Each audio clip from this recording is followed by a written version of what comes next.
Houston, we have a brewer. Welcome back, you freaks. Listen, it's been a minute. I feel like every time I post on here, I've aged like 10 years because I just post so infrequently. Over the years, I have used so many brewers, too many brewers, quite honestly. And at the end of the day, most of them generally do the same thing. There are different categories of brewers, but they generally do the same thing. You have things like full immersion, right? Where you're doing something like a French press and the water is just sitting with the coffee the entire time. You have things like V60, which are a more cone shape, which do a different type of stratification in the brew. There is bypass around the sides. It's a completely different flavor profile from something like a flat bottom dripper, which you might have also seen, something like the Aurea, or maybe it's just a Fetco batch brewer. Those are flat bottom brewers as well. Flat bottom brews, you make my coffee world go round. And each of these brewers extract coffee in various different ways. Oh, I lost my light. My light! Typically, you'll see a more full-bodied sweetness in something like a flat-bottom brewer, and you'll see something more like a complex acidity, a lot of florality, a lot of openness, a lot more of that looseness you get from something like a V60 or something with a lot of bypass. And then on the other end, you have a very full-flavored coffee from something like a French press, which I mean is super intense because it's just sitting there with that coffee and you're getting all those oils, so it's much more viscous on the palate. But today, it's all about me, baby. We're talking about my favorite brewer, the Pulsar. It was designed by Next Level and our favorite astrophysicist Jonathan Gagne, who is a friend of the channel, the man, the myth, the guy who wrote Physics for Filter Coffee. You may have heard of it. It'd be weird if you didn't hear of him for that, but instead you knew of the work he did on whether or not Uranus is blue shifted or red shifted. Turns out it's a brown dwarf. Disgusting. Let's keep going. Next Level made the Level 10 brewer a few years ago, which is like the baby brother to the Pulsar. It was kind of the Pulsar figuring itself out. But now we have the Pulsar, and we've had it for a while. It was a very popular brewer in 2023, and that's kind of where it leads us to today. And we have to start this video, unlike many of the others, by saying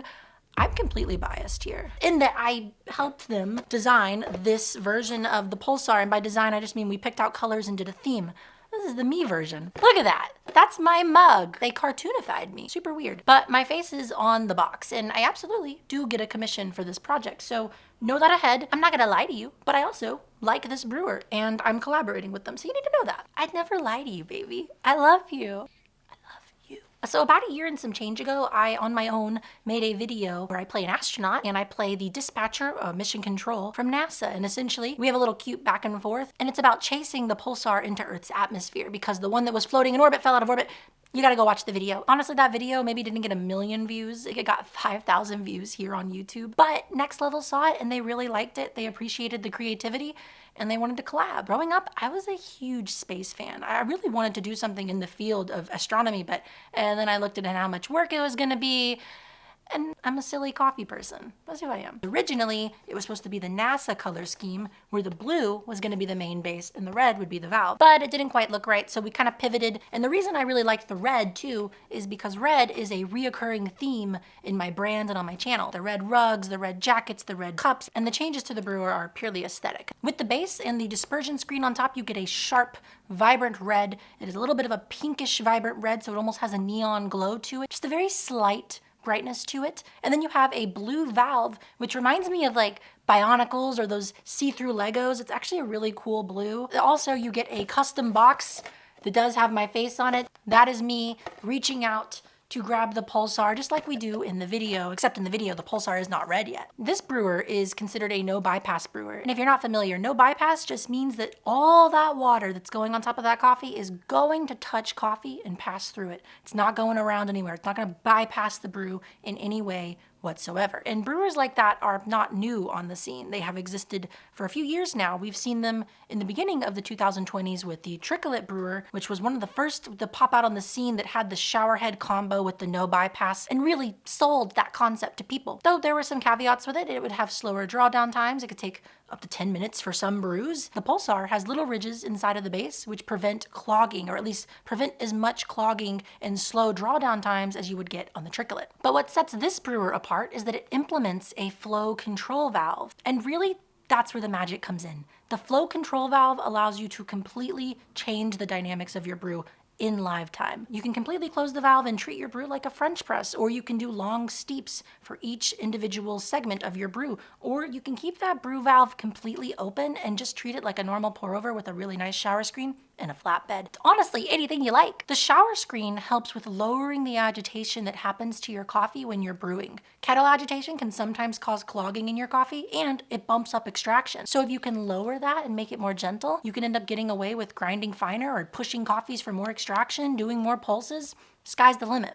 Space is the limit. It has a little raised bump in the center, and so long as you're pouring on that, you will generally disperse the water very evenly. And it's this combo of the valve and the wide bed and the shower screen that really allows you to push extractions up if you want to, and you absolutely don't have to. Or let's say you have a brew where you ground way too coarse, you can slow down that brew and prevent that brew from going all the way through. Essentially, it's your world, we're just brewing in it. But I'm not gonna leave you on just that. If you go to the website on Next Level, you'll actually see a ton of recipes. They've already been filled out, and I know a lot of these people too, which is really fun. It was nice to see some of the familiar names there. But I always find myself going towards one recipe, and that is Jonathan Gagne's, with a little bit of fluctuation here. Kind of like a combo between Scott and Jonathan's techniques. You're gonna start with 20 to 25 grams of coffee. Close the valve and fill the base up with some water. Place the filter screen on top and then open the valve into a decanter or some kind of draining vessel. Next, you'll place the chamber on top of your base, and then you will add your coffee to the center.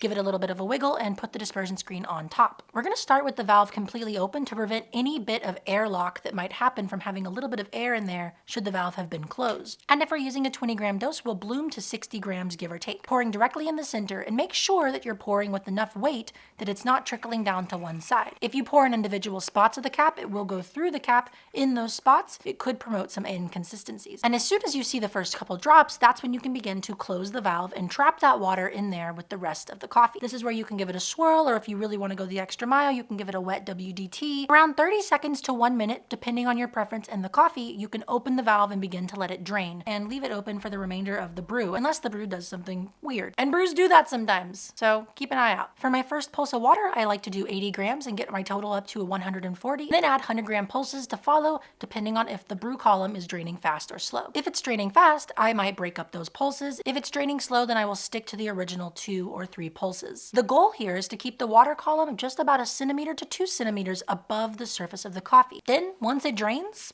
it's done. And you're generally looking for a drain time, and again, coffee dependent, anywhere between, I would say, 2:45 and 4:15. But I generally like to sit somewhere around 3 to 3:30. That's what I've been hitting most days. When it comes to the ratio of coffee and water, I tend to change it depending on the funkiness or the solubility of the coffee. If you're using a very funky coffee, don't be afraid to do a 1:14, 1:15 ratio and intentionally under extract that coffee. If you're doing something that's lighter, harder to push, don't be afraid to increase your pulses, grind a little finer, and push that ratio. And I like to start with 20 because it's super easy to remember all those numbers when you're doing a 20-gram dose. 20 times 10 is 200, and 20 times 5 is 100. Add those together, and that is a very basic 1:15 ratio. Sitting right at 300. Very clean numbers. Very nice. I like it. If you want to bump it up to a 1:16, you just go to 320. And if you want a 1:17, you go up to 340. It's super easy. When it comes to the cleanup, it's chill. It's actually probably the most cumbersome part of this brewer, and it is a beautiful cake of coffee. But if you're dumping this coffee in the trash, make sure to open the valve because that releases that airlock, and then you can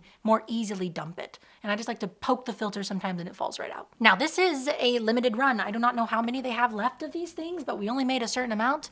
So make sure to go check it out. You can check it out in the description down below, or you can get a free one by going over to my Instagram where I'm doing a giveaway, and all you gotta do is go write your name in the comment or something. I don't remember what the rules are. Go check it out on Instagram. Thank you guys for watching. Thank you for 100K. Make sure to subscribe if you haven't already and be part of our little gang here. Down below, blah, blah, blah, cheers.